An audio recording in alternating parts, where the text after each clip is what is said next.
Oke, sekarang ini masuk SPSS-nya. Jadi dalam SPSS ini itu nanti ada dua tab.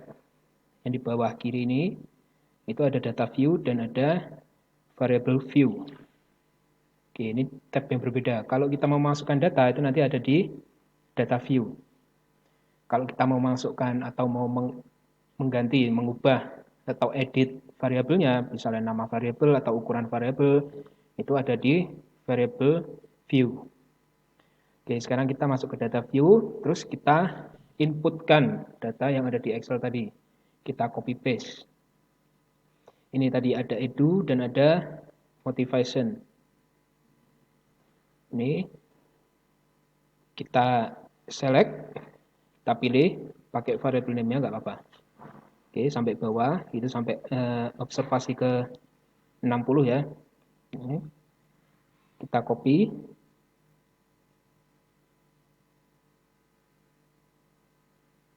Kita copy, kemudian masuk ke SPSS.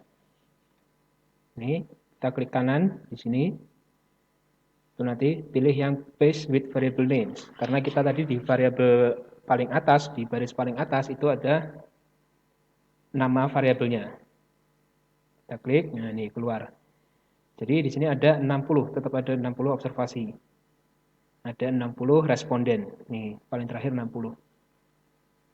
Oke, sekarang kita masuk ke variable view. Kita akan mengedit, kita akan mengubah variabel-variabelnya ini. Oke, di variable view ini ada dua, karena kita cuma ada dua variabel. Oke, pertama dulu yang education. Ini tadi kita ketahui bahwa education itu adalah dia ukurannya, measure-nya itu adalah ordinal. Ini measure-nya diganti ordinal. Oke, diganti ordinal. Nah, tadi yang kita masukkan itu adalah berupa angka. Nah, si Fuse ini belum tahu angka itu apa. Jadi kita harus ngasih tahu dulu angka itu apa. Angka-angka itu maksudnya apa? Contohnya di sini. Value ini. Itu titik 3 ini kita klik. Nah, ini kita kasihkan angka. Tadi angka pertama untuk education itu adalah SMA. Oke, tambahkan. Kemudian angka kedua, nilai 2 itu adalah D3. Kemudian untuk nilai ketiga itu adalah S1. Tambahkan. Sudah semua, klik OK. Nah, ketemu di sini. Oke, terus sekarang yang motivasi ini. Ini measure-nya, ukurannya itu juga ordinal. Kita ganti ordinal, terus kan value-nya itu dia masih berupa angka. Tapi si SPSS-nya belum tahu angkanya apa. Kita kasih tahu. 1 itu untuk motivasi kerja yang rendah. Oke, add. Kemudian 2 itu untuk motivasi kerja yang sedang. Add.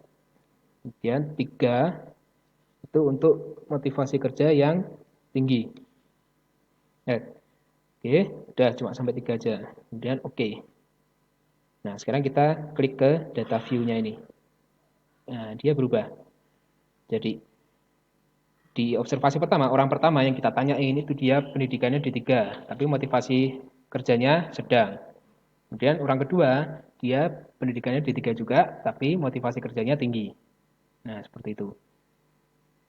Ini kalau saya mau ubah jadi angka-angka lagi, bisa.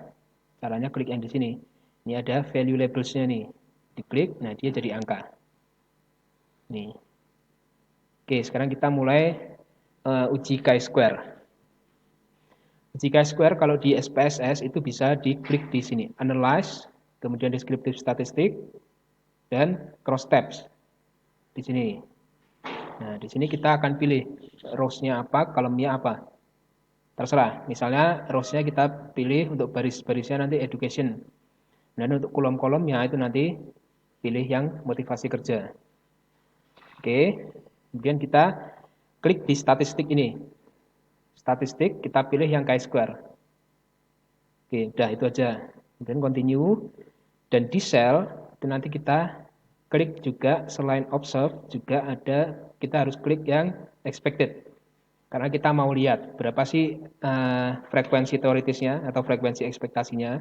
Kalau yang atas ini kan kita mau lihat berapa frekuensi observasinya. Kita juga harus melihat berapa frekuensi ekspektasinya di bawah ini. Oke, langsung continue. Udah, langsung klik OK. Nah, nanti si SPSS ini dia akan otomatis ngeran yang kita mau. Dan ini outputnya nanti muncul di sini.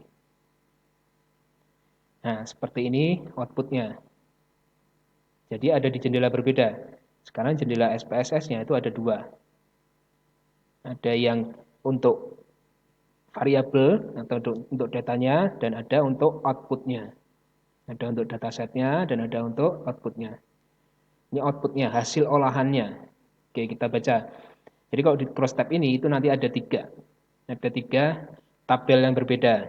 Pertama ada case processing summary, yang kedua ada cross tabulation-nya, dan yang ketiga itu adalah hasil chi-square test-nya atau uji chi-square-nya. Oke, yang pertama dulu, case processing summary. Di sini dia ada dibagi menjadi tiga kolom besar. Ada valid, ada case missing, dan ada total. Yang valid ini itu berarti adalah case atau kasus atau pengamatan atau observasi atau responden yang masing-masing variabelnya itu ada isinya. Gitu. Jadi kita punya 60, yang valid itu kita punya 60. Jadi ada 60 responden yang ada isi semuanya di tiap-tiap variabelnya. Jadi persentasenya 100%. Berarti case missing-nya yang hilang, ada salah satu variabel atau keduanya variabel itu hilang, itu ada 0. 0 pengamatan atau 0 kasus. Nah, ini berarti nggak ada, bagus berarti. Totalnya ya berarti sama dengan 60 ya. Total ini nanti adalah N yang di valid tambah N yang di case missing ini. Itu dari yang diproses oleh si SPSS ini. Kemudian ini cross tabulation-nya. Jadi kalau Anda lihat di slide yang saya berikan kemarin, itu kan ada seperti ini. Nah, ini dia ada pengamatan observasinya yang 35. Kemudian ada pengamatan frekuensi teoritisnya. Itu yang 17,5. Kemudian ini 10, terus ada 20. Nah, di SPSS itu juga seperti itu. Ada sama. Misalnya ini, 7. 7 ini itu adalah responden yang pendidikan terakhirnya SMA dan juga memiliki motivasi kerja yang rendah. Itu ada 7 orang. Kemudian di sini 6. 6 orang ini adalah responden lulusan SMA yang mempunyai motivasi kerja sedang. Itu ada 6 orang. Kemudian yang punya motivasi tinggi di lulusan SMA itu ada 6 orang. Dan seterusnya. Itu yang observasi, yang sebenarnya terjadi.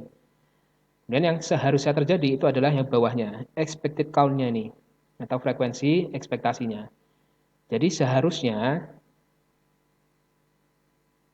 responden dengan pendidikan terakhir SMA yang mempunyai motivasi kerja rendah itu ada 5,1 orang. Kemudian yang punya motivasi sedang itu ada 7,6 orang. Tinggi ada 6,3 orang. Gitu. Dan seterusnya ya sampai bawah ya.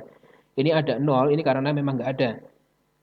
Nggak ada responden yang pendidikan terakhirnya D3 dan mempunyai motivasi kerja rendah. Itu nggak ada, makanya dia nilainya 0. Nilai observasinya 0.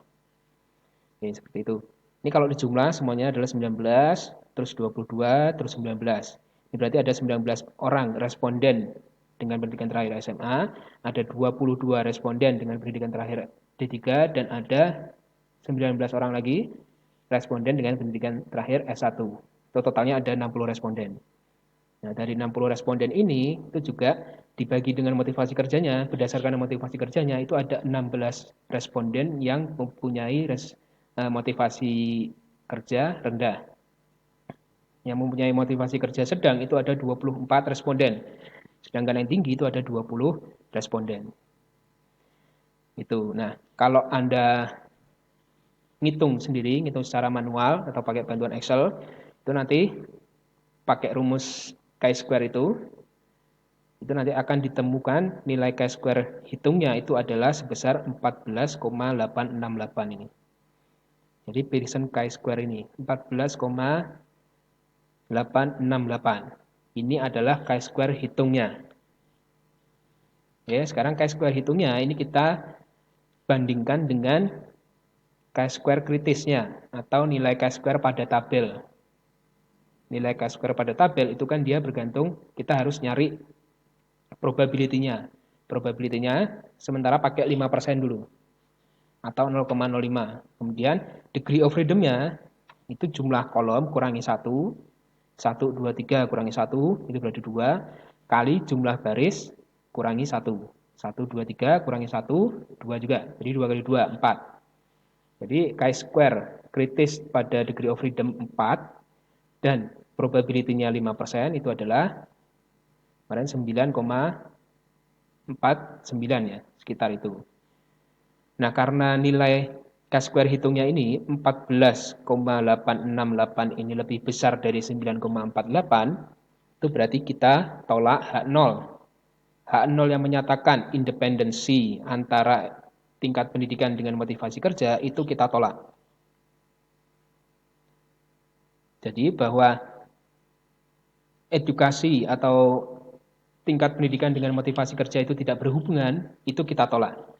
Nah, hasilnya, kesimpulannya adalah ternyata si motivasi kerja dan tingkat pendidikan itu dia berhubungan. Itu, ternyata dia berhubungan berdasarkan uji ini.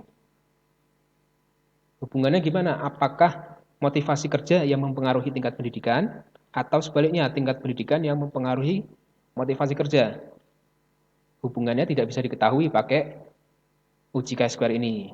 Karena uji chi-square ini cuma sebatas menguji independensi kedua variabel, antara dua variabel aja. Itu, jadi nggak bisa diketahui arahnya, mana yang mempengaruhi mana itu nggak bisa diketahui. Oke, itu tadi salah satu pendekatan untuk mengambil keputusan. Di pengujian hipotesis sebelumnya, materi pengujian hipotesis sebelumnya, itu saya juga menjelaskan bahwa ada pendekatan lain untuk mengambil keputusan. Itu salah satunya adalah dengan pendekatan probabilitas.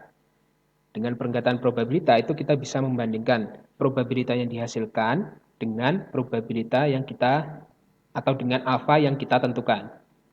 Tingkat signifikansi yang kita tentukan. Tingkat signifikansi yang kita tentukan atau alfa itu kan 5%, sudah kita tentukan. Oke, alfanya 5% atau 0,05. Kemudian probability-nya, nilai probability-nya itu lihat di sini. 0,05 yang paling atas ini. Di barisnya Pearson chi-square ini. Itu adalah probabilitasnya, nilai signifikansinya atau nilai probabilitasnya. Jadi keputusannya adalah karena nilai signya ini kurang dari alfa, jadi 0,005 ini kurang dari 0,05, itu maka kita menolak H0. H0-nya kita tolak. Jadi ya itu tadi, ternyata edukasi atau tingkat pendidikan dengan motivasi kerja itu tidak independen. Dia saling bergantung. Bukan saling bergantung, dia bergantung. Ada hubungannya. Tapi hubungannya dari mana ke mana itu tidak diketahui pakai pengujian ini.